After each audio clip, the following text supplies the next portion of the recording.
This week, we're going to talk about the influence on social theory from movements of decolonization that challenged colonial rule across the Third World. One of the key thinkers of these movements was the Martinique-born intellectual and revolutionary Frantz Fanon. Frantz Fanon supported the Algerian War of Independence from French colonialism as he worked in Algeria as a psychiatrist during the war. He was also a member of the Algerian National Liberation Front, or the FLN. In his book, The Wretched of the Earth, that was published in 1961, Fanon argues for the right of colonized people to use violence in their struggle for independence as a form of praxis. On page 686, he says, quote, "The colonized man finds his freedom in and through violence." Here is Fanon's idea of praxis. He argues that the counter-violence of the colonized is a form of praxis, or human action that negates the violence of colonization. Fanon was a thinker who engaged critically with ideas of Marxism. Here are some of the ways that he rethought and expanded Marxist ideas in the colonial context.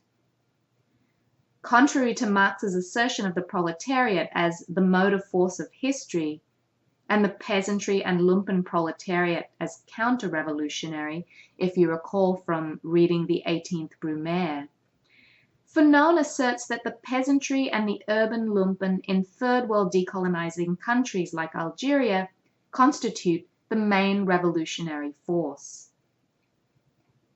Algeria didn't have an industrial working class like what existed in Europe, but rather a largely unskilled and casual workforce. Fanon called this class the lumpen proletariat, referring to those who were residing in the shanty towns and the slums. He saw an important political role for them.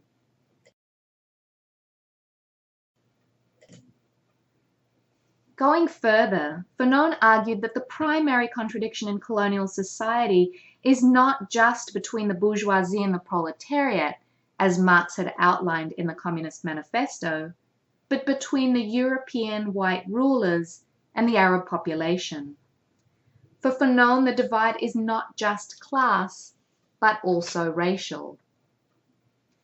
After independence, Fanon argues that the situation of poverty often stays the same for ordinary people. Therefore, the fundamental duel is not simply between colonialism and anti-colonialism, but the need for a redistribution of wealth. For Fanon, revolution was not just about transferring power from the bourgeoisie to the proletariat as Marx had envisaged, but in creating what he called, quote, "a new man," or in reconstructing humanity. The colonized subject is often steeped in colonial ways of thought and being that must be challenged. And this is Fanon's idea of, quote, decolonizing the mind. Fanon is often known as a revolutionary humanist for his concern with how the colonized can reconstruct a sense of their own humanity after the dehumanizing experiences of colonial rule and anti-colonial war.